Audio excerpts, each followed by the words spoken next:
Hello दोस्तों, आरो यारो के इस निःशुल्क प्रोग्राम में आपका स्वागत है। और मैं पूरी उम्मीद करता हूं कि आप इस प्रोग्राम से जुड़ के अपनी तैयारी को बहुत ही अच्छी तरीके से कर रहे होंगे। ठीक है, तो पिछली वीडियो में हम लोग भारत के परिवहन के अंतर्गत हम लोगों ने क्या क्या कर लिया था। एक तो हम लोगों ने जल परिवहन को पूरा पढ़ लिया था, और फिर हम लोग सड़क परिवहन को पढ़ रहे थे, और उसमें हम लोगों ने राष्ट्रीय राजमार्गों को पूरा कंप्लीट कर लिया था।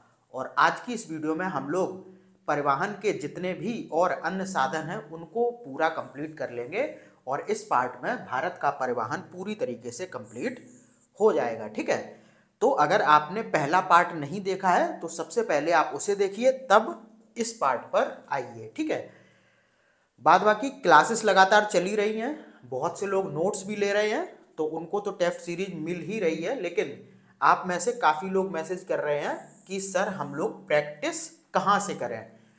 तो आपको पता होना चाहिए कि इंटेलेक्टो ने ऑलरेडी आरो यारो की टेस्ट सीरीज को बहुत पहले लॉन्च कर दिया है। 150 से 200 बच्चे उसमें जुड़ भी चुके हैं ऑलरेडी आके। तो अब उसमें देखो आप लोगों को कैसे जुड़ना है, एक तो ये, दूसरा उसमें आपको क्या क्या मिलने वाला है इसकी जानकारी मैं आपको दे देता हूं। तो आरो यारो 2023 की टेस्ट सीरीज में आपको क्या मिलेगा, 15 फुल लेंथ मॉक टेस्ट मिलेंगे। फुल लेंथ का मतलब 140 क्वेश्चन जीएस और 60 क्वेश्चन हिंदी के प्रत्येक मॉक टेस्ट में होंगे, यानी कि एक मॉक टेस्ट में 200 क्वेश्चन होंगे। इस तरीके से आपको 15 फुल लेंथ मॉक टेस्ट मिलेंगे। प्रश्नों का जो स्तर होगा वो आयोग के नवीनतम पैटर्न पर आधारित होगा, यानी कि जितना टफ क्वेश्चन आजकल आयोग बना रहा है उतनी ही टफनेस आपको इन क्वेश्चंस में देखने को मिलेगी। ठीक है, बाद बाकी इस टेस्ट सीरीज के साथ में आपको एक चीज फ्री मिल रही है, वो है प्रत्येक माह से 150 करंट अफेयर्स प्रश्न, यानी कि आपको 12 महीने से 1800 करंट अफेयर्स के प्रश्न यहाँ पर मिलेंगे। ठीक है, प्रत्येक महीने से 150, तो 12 महीने के कितने हो गए, 1800। तो यानी कि टेस्ट सीरीज की प्रैक्टिस के साथ साथ आपको यहाँ पर कंप्लीट करंट अफेयर्स की भी अलग से प्रैक्टिस हो जाएगी, क्योंकि ये जो पेपर होंगे इनमें तो करंट अफेयर्स ऑलरेडी होगी 10-15 जो भी क्वेश्चन जितने आते हैं उस रेशियो में।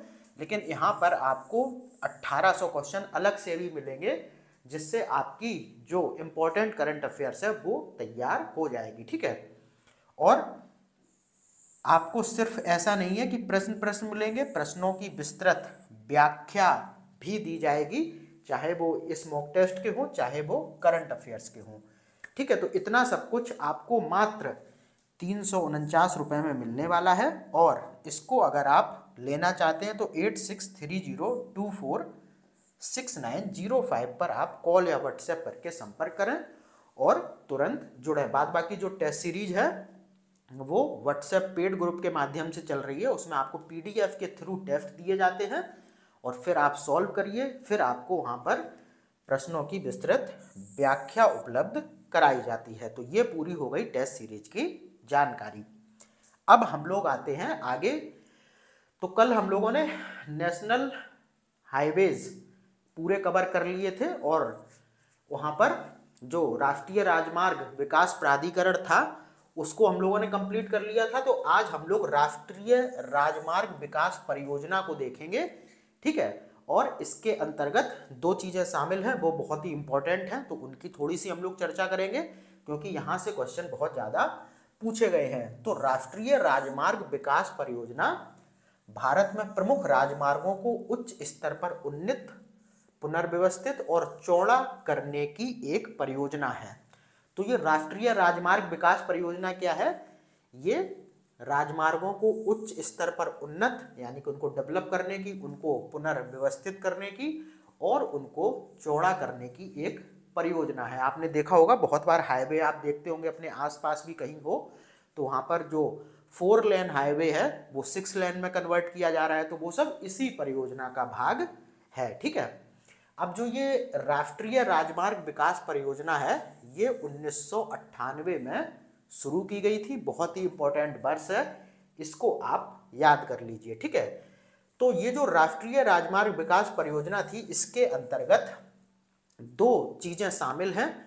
कौन कौन सी, स्वर्णिम चतुर्भुज योजना और पूर्व पश्चिम व उत्तर दक्षिण गलियारा। तो सबसे पहले हम लोग बात करते हैं स्वर्णिम चतुर्भुज योजना की। तो ये क्या है?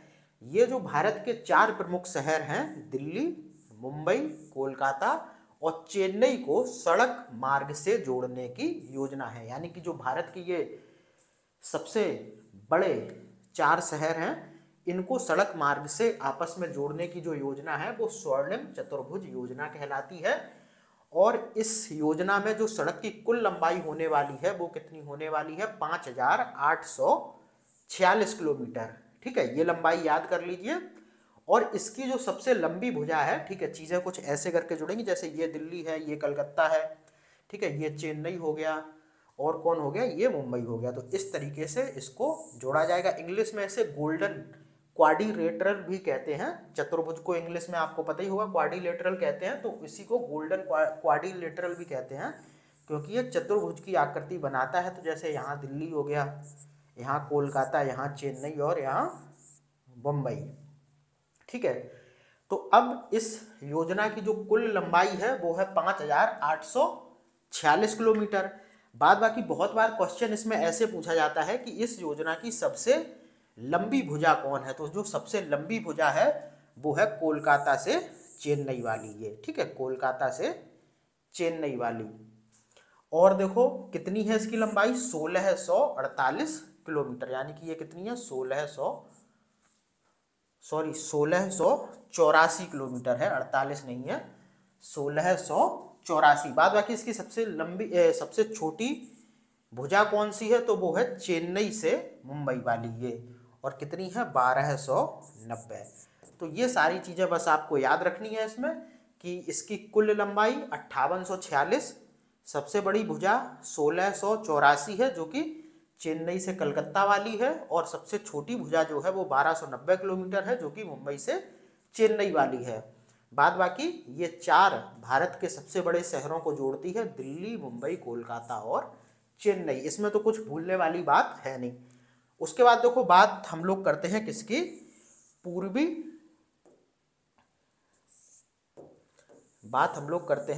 पश्चिम और उत्तर दक्षिण गलियारा। तो ये क्या है? तो इसमें क्या किया गया है कि पूर्व को पश्चिम से जोड़ने के लिए एक गलियारे का निर्माण, यानी कि एक सड़क का निर्माण किया जा रहा है। वो कहाँ तक होगा? सिलचर से पोरबंदर तक। सिलचर असम में है और पोरबंदर कहाँ पर है? गुजरात में। ठीक है, तो पूरा पूर्व से लेके और पश्चिम तक हो गया। और उत्तर दक्षिण गलियारा देखो कहाँ पर होगा? श्रीनगर से लेके और कन्याकुमारी तक। तो इसको जोड़ने की योजना ही पूर्वी पश्चिम और उत्तर दक्षिण गलियारा है। अच्छा, ये ध्यान रखना कि ये दोनों जो योजना है ये किसके अंतर्गत है? राष्ट्रीय राजमार्ग विकास परियोजना के अंतर्गत। ठीक है, अब देखो इसकी जो दोनों सड़कें होंगी वो आपस में कहां पर काटेंगी? क्वेश्चन ऐसे करके बनता है, या तो ऐसे बनेगा कि राष्ट्रीय राजमार्ग विकास परियोजना के प्रमुख अंग उत्तर दक्षिण और पूर्वी पश्चिम गलियारा एक दूसरे को कहां काटते हैं? तो ये काटते हैं उत्तर प्रदेश के झांसी में। ये क्वेश्चन काफी बार पूछा जा चुका है। या तो सीधा पूछेगा कि पूर्वी पश्चिम व उत्तर दक्षिण गलियारा एक दूसरे को आपस में कहां पर काटते हैं? तो आपको ध्यान रखना है ये काटते हैं उत्तर प्रदेश के झांसी में। ठीक है, तो ये हो गई राष्ट्रीय राजमार्ग विकास परियोजनाओं के अंतर्गत 2 महत्वपूर्ण परियोजनाएं। और राष्ट्रीय राजमार्ग विकास परियोजना कब शुरू की गई थी? ये बहुत इंपॉर्टेंट है, इसको याद रखना। अब हम लोग देख लेते हैं, राष्ट्रीय राजमार्ग तो खत्म हो गए। ठीक है, अब देखते हैं कि सड़क और कैसी कैसी होती हैं। तो होती हैं राज्य राजमार्ग होते हैं, जिला सड़कें होती हैं और ग्राम सड़कें होती हैं। तो जो राज्य राजमार्ग होते हैं इनका दायित्व किनका होता है? इनका दायित्व होता है राज्य लोक निर्माण विभाग का। जैसे आपने देखा था कि जो राष्ट्रीय राजमार्ग थे उनका जो रख रखाव का दायित्व था वो किसका था? वो था केंद्र सरकार का। और जो केंद्र सरकार का लोक निर्माण विभाग होता है वो उनकी जिम्मेदारी को संभाल रहा था। लेकिन जो राज्य राजमार्ग हैं इनकी देखो जिम्मेदारी और रख रखाव को कौन संभाल रहा है?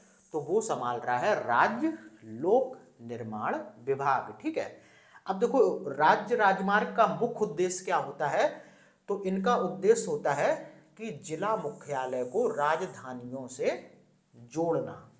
ठीक है, सब जिलों को उस राज्य की राजधानियों से जोड़ना। अब देखो एक क्वेश्चन बहुत पूछा जाता है कि राजमार्गों की सर्वाधिक लंबाई वाले राज्य। तो महाराष्ट्र में राज्य राजमार्गों की सबसे ज्यादा लंबाई है, उसके बाद कर्नाटक में है, और फिर कहां पर है, फिर है गुजरात में।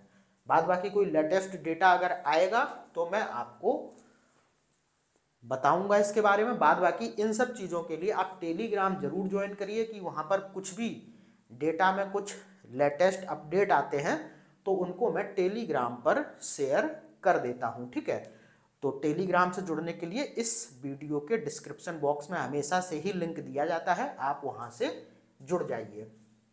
तो ये बात हो गई राज्य राजमार्ग की। ठीक है, तो इनका दायित्व कौन संभाल रहा है, राज्य लोक निर्माण विभाग। इनका प्रमुख उद्देश्य क्या है, जिला मुख्यालय को राजधानियों से जोड़ना। और सर्वाधिक लंबाई वाले राज्य देखते हैं तो महाराष्ट्र, कर्नाटक और गुजरात।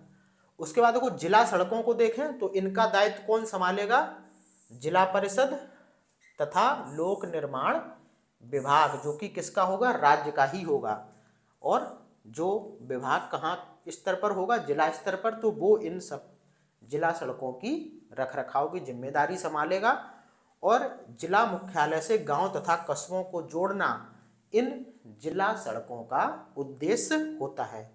जिला मुख्यालय से गांवों तथा आसपास के कस्बों को जोड़ना। ठीक है, सबसे पहले राष्ट्रीय राजमार्ग थे वो बड़े स्तर पर थे, फिर राज्य राजमार्ग राज्य के स्तर पर, फिर जिला सड़कें जिले के स्तर पर आ गई, और फिर ग्राम सड़कें जो गांव के स्तर पर है। तो ग्राम सड़कों के रखरखाव की जिम्मेदारी कौन संभालेगा, पंचायत। ये बहुत कॉमन सी चीजें हैं, अगर आप थोड़ा सा भी अपने आसपास की स्थिति पर ध्यान देते हैं तो आपको पता चल जाता होगा कि हमारे आसपास जो रोड बन रही है वो कौन बनवाता है। ठीक है, अगर प्रधान बनवा रहा है, चेयरमैन बनवा रहा है, तो फिर क्या हो गया, पंचायत के द्वारा। ठीक है, और अगर जिला स्तर पर बन रही हैं तो जिला परिषद उसका काम संभालेगा। राज्य के स्तर पर कोई रोड बन रही है तो उसका दायित्व तो राज्य संभालेगा, और कोई नेशनल हाईवे बन रहा है तो उसका दायित्व केंद्र सरकार संभालेगी। तो ऐसे ये एक चेन है, इसको आप बहुत इजीली समझ सकते हैं। तो हम लोग बात कर रहे थे ग्राम सड़कों की, तो इनका रखरखाव पंचायत के द्वारा किया जाता है, और ये गांवों को परस्पर जोड़ने का काम करती हैं। तो ग्राम सड़कों का काम क्या हो गया, विभिन्न गांवों को आपस में जोड़ना। तो ये सारा कुछ हो गया, यहाँ पर कुछ भी ऐसा समझने वाली चीज नहीं थी, आपने सारी चीजों को देख लिया बहुत अच्छी तरीके से। अब बढ़ते हैं हम लोग आगे। तो कुछ और योजनाएं हैं, योजनाएं पुरानी हैं लेकिन इनके संदर्भ में क्वेश्चन आपको बार बार देखने को मिलता रहता है, तो मैं इसको भी आपके सामने लेके आ गया हूं ताकि चीजें आपके हाथ से निकले ना। ठीक है, क्वेश्चन हो सकता है कि बहुत बार तो नई योजनाओं से आ जाता है, लेकिन बहुत बार आयोग क्या करता है, बहुत पुरानी योजनाओं के संदर्भ में क्वेश्चन पूछ लेता है, तो इनको देखना भी जरूरी है। जैसे कि प्रधानमंत्री ग्राम सड़क योजना। अब देखो ये योजना कब शुरू हुई थी, दिसंबर 2000 में, यानी कि आज से लगभग 23 साल पहले। लेकिन क्वेश्चन आज भी देखने को मिलता है, और क्वेश्चन ज्यादातर यही पूछा जाता है कि प्रधानमंत्री ग्राम सड़क योजना कब शुरू हुई थी, तो दिसंबर 2000 में। अच्छा, इसका उद्देश्य क्या था, सभी पात्र संपर्क रहित ग्रामीण बस्तियों को मुख्य सड़क मार्ग से जोड़ना। यह 100% केंद्र प्रायोजित योजना है। इसका वित्त पोषण सड़क निधि में डीजल उपकर के अर्जन से किया जाता है। तो जो प्रधानमंत्री ग्राम सड़क योजना है ये दिसंबर 2000 में शुरू हुई थी। इसका उद्देश्य क्या था, जो भी पात्र गांव हैं, संपर्क रहित हैं, वो ग्रामीण बस्तियां हैं, उनको मुख्य सड़क मार्ग पर जोड़ना। ठीक है, और आपको ध्यान रखना है कि जो प्रधानमंत्री ग्राम सड़क योजना है ये पूरी तरीके से केंद्र प्रायोजित योजना है, इसमें राज्य का कोई भी अंश नहीं होता है। ठीक है, और इसका वित्त पोषण केंद्र सरकार कैसे करती है, तो वो करती है सड़क निधि में डीजल उपकर को लगाकर। ठीक है, उसके बाद देखो भारतमाला परियोजना बहुत ही इंपॉर्टेंट है। तो इस परियोजना के अंतर्गत भारत के सीमावर्ती राज्यों को जोड़ने के साथ उन्हें तटीय राज्यों एवं उनके बंदरगाहों से जोड़ा जाएगा। तो भारत के अंतर्गत जो भी सीमावर्ती राज्य हैं उनको जोड़ा जाएगा आपस में, और फिर उनको तटीय राज्यों और उनके और बंदरगाहों से जोड़ा जाएगा। बाद बाकी इसकी जो इस या फिर चालू करने का जो वर्ष था भारतमाला परियोजना का, इसको थोड़ा सा आप लोग देख लेना। मैं इसके कमेंट बॉक्स में या फिर इसका आंसर दे दूंगा, ठीक है। अभी हाल फिलहाल मुझे कंफर्म नहीं है।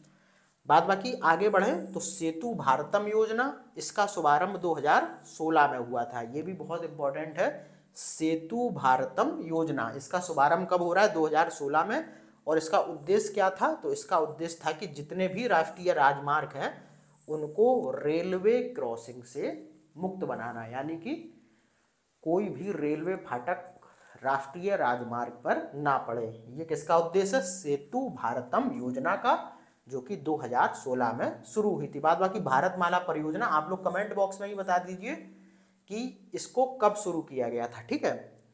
तो ये हो गई प्रधानमंत्री सड़क योजना, भारतमाला परियोजना और सेतु भारतम योजना। इसके बाद देखो हम लोग रेल परिवहन को स्टार्ट करते हैं। सड़क परिवहन पूरा हो गया, जल परिवहन हम लोगों ने पढ़ ही लिया है। तो अब आते हैं रेल परिवहन पर, जो कि बहुत ही एक परिवहन का इम्पोर्टेंट साधन है। तो भारत में रेल परिवहन यात्रियों व वस्तुओं के स्थानांतरण का प्रमुख साधन है। सबको पता होता है कि आजकल तो ये सिस्टम है कि लोग बस से ज़्यादा ट्रेन को प्रेफर करते हैं जब भी वो कहीं जाते हैं। तो इसी कारण जो रेल परिवहन है वो यात्री और वस्तुओं, सबसे ज़्यादा सामान भी आप देखते होंगे, चाहे वो कोयला हो, सीमेंट हो और इस्पात हो, या फिर कहीं पे भी रक्षा वाला आपने देखा होगा टैंक भेजे जाने हो, या फिर आपने देखा हो कि कुछ गाड़ियाँ भेजी जानी हो, तो वो ट्रेन के माध्यम से ही भेजी जाती हैं। इसीलिए ये रेल परिवहन यात्रियों और वस्तुओं के स्थानांतरण का भारत में एक प्रमुख साधन है। अच्छा, देश का लगभग 3/4 यात्री परिवहन व लगभग 60% वस्तु परिवहन रेलों के माध्यम से ही होता है। तो 3/4 जो यात्री परिवहन है वो रेलों के माध्यम से, और लगभग 60% जो वस्तुओं का परिवहन है वो रेल के माध्यम से होता है। अब देखो भारत में पहली रेल कब चली थी? ये तो बहुत बच्चों वाली चीज़ है। तो लॉर्ड डलहौजी के काल में ये अप्रैल 1853 में मुंबई से ठाणे के बीच में चली थी, और जो मुंबई और ठाणे के बीच की दूरी थी ये कितनी थी? 34 किलोमीटर। इसके बाद बहुत बार क्वेश्चन आपको पहला पता होता है लेकिन दूसरा नहीं पता होता है। तो भारत में दूसरी ट्रेन 1854 में कहाँ पर चली थी? कोलकाता से रानीगंज के मध्य, ठीक है। उसके बाद देखो लॉर्ड रीडिंग के काल में भारत का पहला विद्युतीकरण रेल मार्ग शुरू किया गया था। तो ये क्वेश्चन बहुत बार पूछा जाता है कि भारत का पहला विद्युतीकरण रेल मार्ग कब या फिर किसके काल में विकसित हुआ था? तो ये हुआ था लॉर्ड रीडिंग के काल में। और कहाँ पर? मुंबई से कुर्ला के मध्य, ठीक है। कहाँ पर? मुंबई से कुर्ला के मध्य। और इस पर पहली ट्रेन देखो कब चल रही है? 1925 में। तो बहुत बार क्वेश्चन कुछ ऐसे पूछा जाता है कि भारत में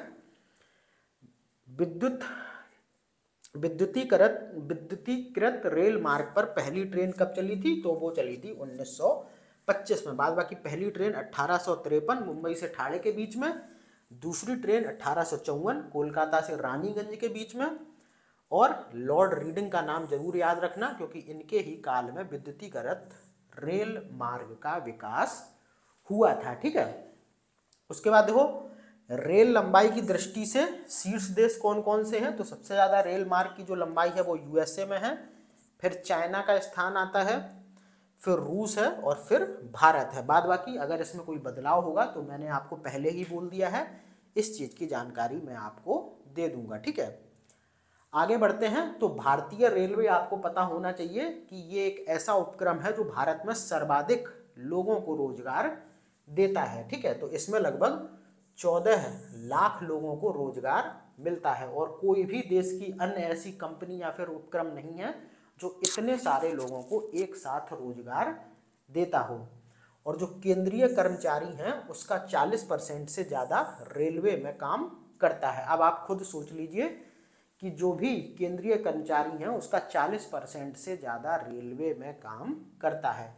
अब देख लेते हैं रेलवे द्वारा परिवहित शीर्ष भारी सामान कौन कौन से हैं।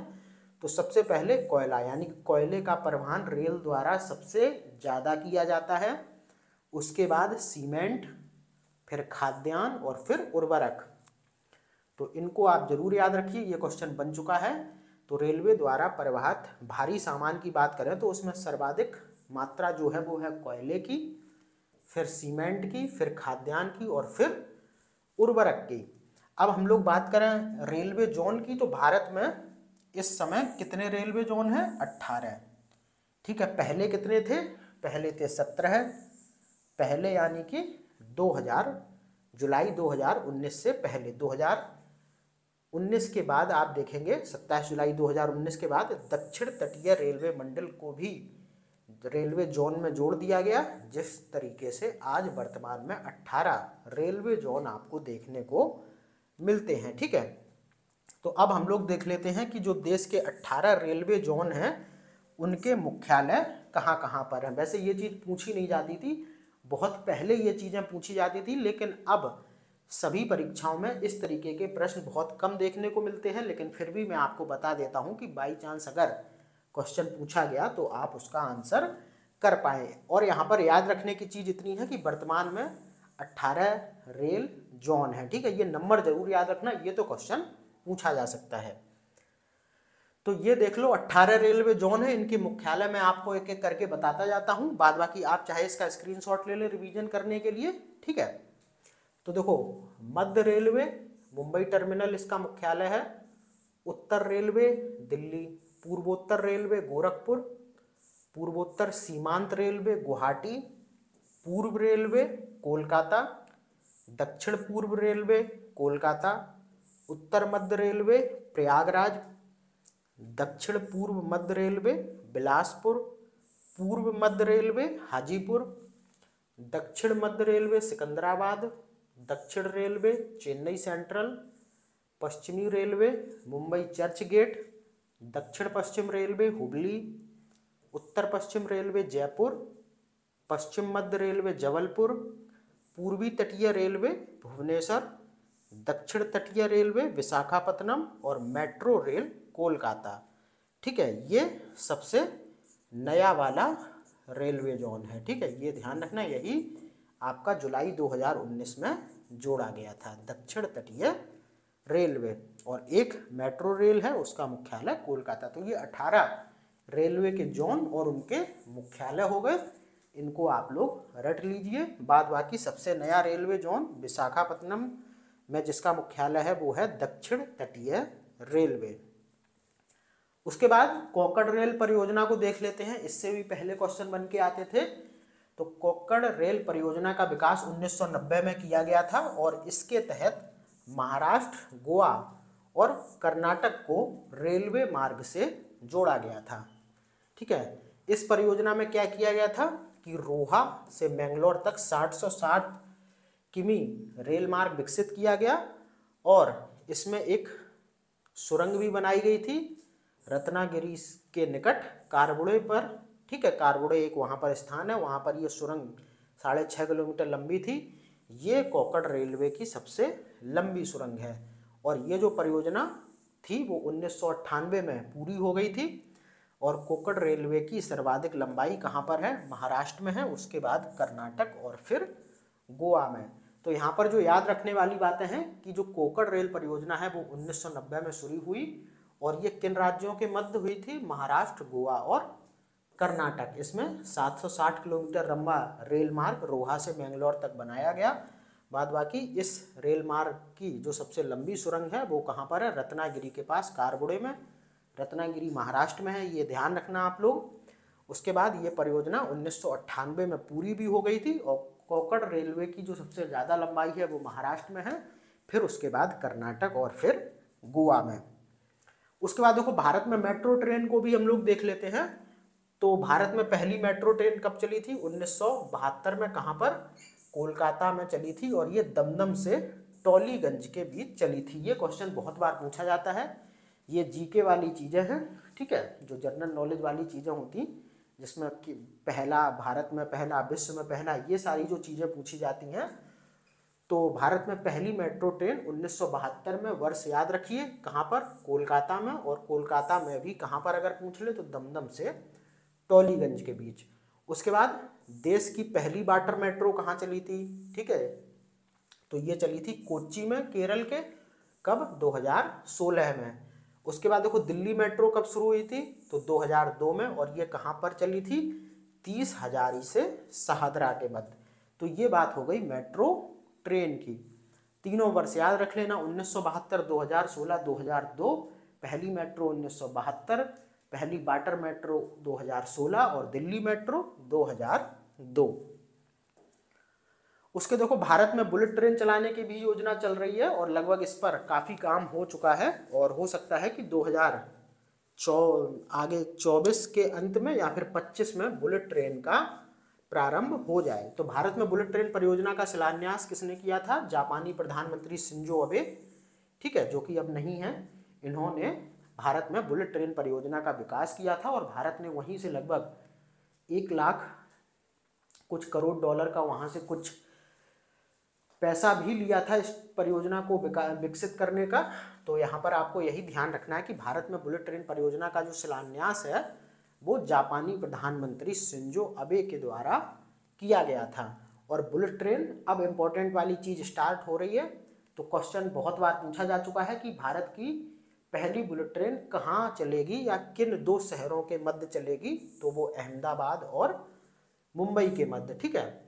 और 408 किलोमीटर की दूरी होगी, ठीक है, जिस पर कि ये पहली बुलेट ट्रेन परियोजना प्रस्तावित है। और इस मार्ग पर कुल 12 रेलवे स्टेशन होंगे और इस मार्ग का 7 किलोमीटर का हिस्सा समुद्र के नीचे बनी सुरंग से भी होकर जाएगा। एक बुलेट ट्रेन में लगभग 750 यात्रियों के बैठने की व्यवस्था होगी और बुलेट ट्रेन की जो रफ्तार है वो लगभग 320 किलोमीटर प्रति घंटे के करीब होगी। तो पहली बुलेट ट्रेन, ये बहुत इंपॉर्टेंट है, अहमदाबाद से मुंबई के बीच में चलेगी।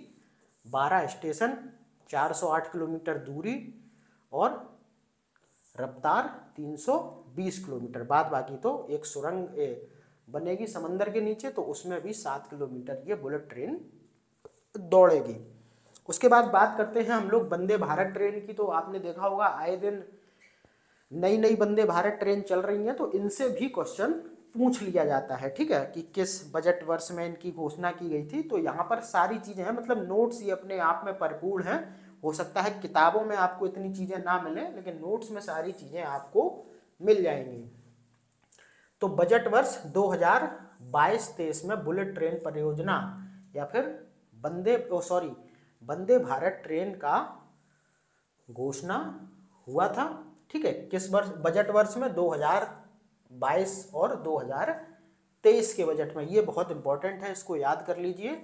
और इस घोषणा पत्र में क्या कहा गया था कि 3 वर्षों में 400 नई वंदे भारत ट्रेनें चलाई जाएंगी, ठीक है।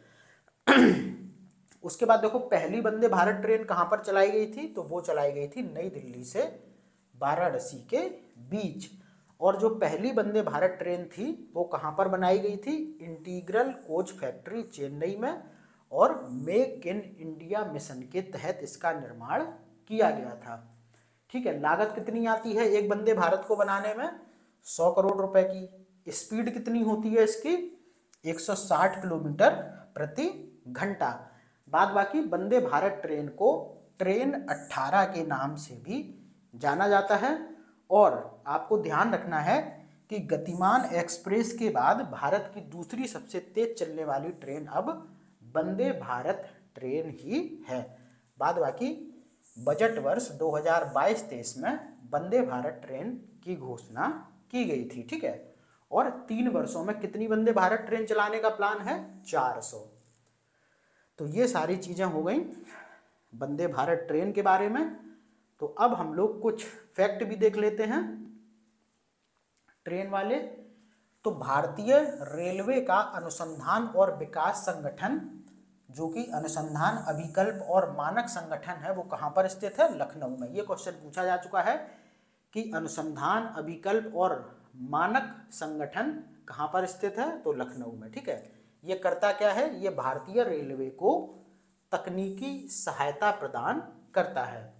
अब देखो, गुजरात ऐसा पहला राज्य है जहां पर कि पीपीपी यानी कि पब्लिक प्राइवेट पार्टनरशिप मॉडल पर रेलवे ट्रैक बनाया गया है। ठीक है, उसके बाद देखो, किसी रेलवे लाइन की दोनों समानांतर पटरियों के बीच भीतरी दूरी के माप को रेल गेज कहते हैं। जैसे ये पटरी होती है तो इसके बीच जो ये डिस्टेंस होता है इसको क्या कहते हैं, इसको कहते हैं रेल गेज।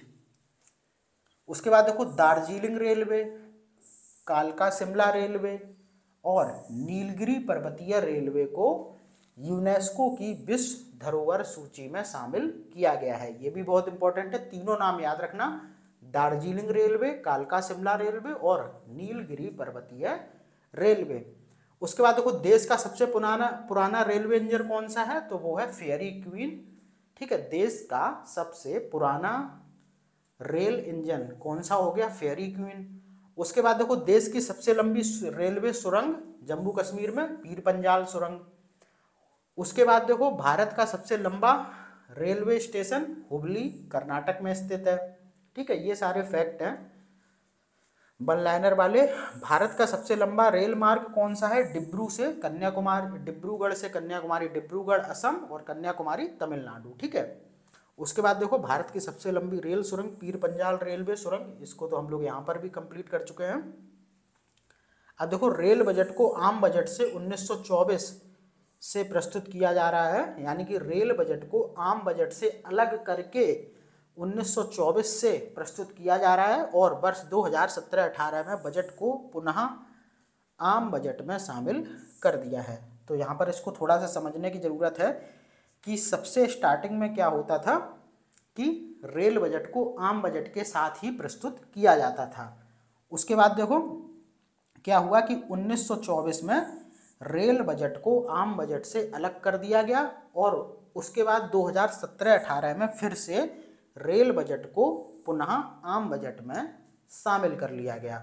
तो ये भी ध्यान रखना, यहाँ पर ध्यान देने वाली बात है, 2017-18 में रेल बजट को पुनः आम बजट में शामिल कर लिया गया। तो 2017-18 वाली डेट आप लोग याद रखना। उसके बाद देखो, वायु परिवहन की हम लोग बात करते हैं तो ये कब भारत में शुरू हुआ था, ये शुरू हुआ था 1911 में। और कब, जब इलाहाबाद से नैनी तक वायुयान द्वारा प्रथम डाक सेवा को ले जाया गया। तो भारत में वायु परिवहन की शुरुआत 1911 से मानी जाती है। और कब मानी जाती है, जब इलाहाबाद से नैनी, वहीं पास में ही एक जगह है, तो वायुयान द्वारा जब एक डाक को ले जाया गया तो फिर मान लिया गया कि भारत में जो वायु परिवहन है वो शुरू हो चुका है। उसके बाद इसमें और अधिक विकास किया गया। फिर 1953 में वायु सेवाओं का राष्ट्रीयकरण किया गया। ये डेट पूछी जाती है कि वायु सेवाओं का राष्ट्रीयकरण किस वर्ष किया गया, तो 1953 में, बाद बाकी 1911 को भी याद रखना और इलाहाबाद और नैनी का नाम भी अपने दिमाग में सेट कर लेना। ठीक है, अब देखते हैं कि जो वायु परिवहन है वो भारत के कुल परिवहन में मात्र 6% का योगदान देता है। ठीक है, बहुत ज़्यादा लोग अभी भी वायु मार्ग से ट्रैवल नहीं कर पाते हैं क्योंकि ये एक महंगा साधन है, अभी भी लोग इसको अफोर्ड नहीं कर पाते हैं। ठीक है, इसीलिए आप देखेंगे तो सिर्फ 6% ही ये कुल परिवहन में शामिल है। उसके बाद देखो, भारत का सबसे ऊंचा हवाई अड्डा कहाँ पर है, तो लेह में है, जो कि लद्दाख में स्थित है। अब देख लेते हैं हम भारत के कुछ प्रमुख अंतर्राष्ट्रीय हवाई अड्डे। क्वेश्चन यहाँ से कभी कभी मिलान करने के लिए मिल जाते हैं, तो ये भी थोड़ा सा जरूरी है। बाद बाकी भारत का सबसे ऊंचा हवाई अड्डा याद रखना कहाँ पर है, लेह में। अब देखो, हम लोग देख लेते हैं कुछ भारत के प्रमुख इंटरनेशनल एयरपोर्ट्स। ठीक है, तो सबसे पहले बात करते हैं ये इंडिया गांधी लिखा है, ये होगा इंदिरा गांधी। ठीक है, जिसे आप IGI के नाम से जानते हैं शॉर्ट में। तो इंदिरा गांधी अंतर्राष्ट्रीय हवाई अड्डा कहाँ पर है, दिल्ली में। छत्रपति शिवाजी हवाई अड्डा कहाँ पर है, मुंबई में। ये सारे इंटरनेशनल एयरपोर्ट हैं, ध्यान रखना, अंतर्राष्ट्रीय हवाई अड्डे। नेताजी सुभाष चंद्र बोस हवाई अड्डा कहाँ पर है, कोलकाता में। मिनाम्बकम हवाई अड्डा कहाँ पर है? चेन्नई में। जयप्रकाश नारायण अंतर्राष्ट्रीय हवाई अड्डा पटना। चौधरी चरण सिंह अंतर्राष्ट्रीय हवाई अड्डा ये सबको पता होगा, लखनऊ में है। लाल बहादुर शास्त्री अंतर्राष्ट्रीय हवाई अड्डा वाराणसी, ये भी सबको पता होगा क्योंकि यूपी स्पेशल में सब हम लोग पढ़ चुके हैं। श्री गुरु रामदास जी अंतर्राष्ट्रीय हवाई अड्डा अमृतसर। डॉक्टर बाबा साहेब अम्बेडकर अंतर्राष्ट्रीय हवाई अड्डा नागपुर। बागडोगरा अंतर्राष्ट्रीय हवाई अड्डा सिलीगुड़ी। उसके बाद वीर सावरकर अंतर्राष्ट्रीय हवाई अड्डा पोर्ट ब्लेयर। ठीक है, और देखते हैं।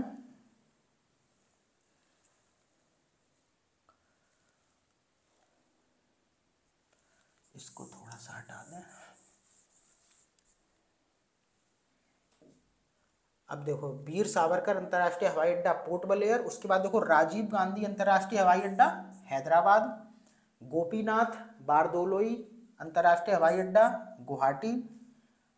डाबोलिम अंतर्राष्ट्रीय हवाई अड्डा ये कहाँ पर है? गोवा में। सरदार वल्लभ भाई पटेल अंतर्राष्ट्रीय हवाई अड्डा ये है अहमदाबाद में।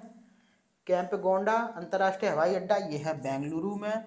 और देवी अहिल्याबाई होलकर हवाई अड्डा ये कहाँ पर है? ये है इंदौर में। उसके बाद देखो स्वामी विवेकानंद हवाई अड्डा ये कहाँ पर है? ये है रायपुर में। तो ये देश के कुछ प्रमुख अंतर्राष्ट्रीय हवाई अड्डा थे और यहाँ से भी क्वेश्चन आपको बहुत बार देखने को मिलता है, तो इनके नाम थोड़ा सा आप लोग याद रख लेना कि कौन सा हवाई अड्डा कहाँ पर है।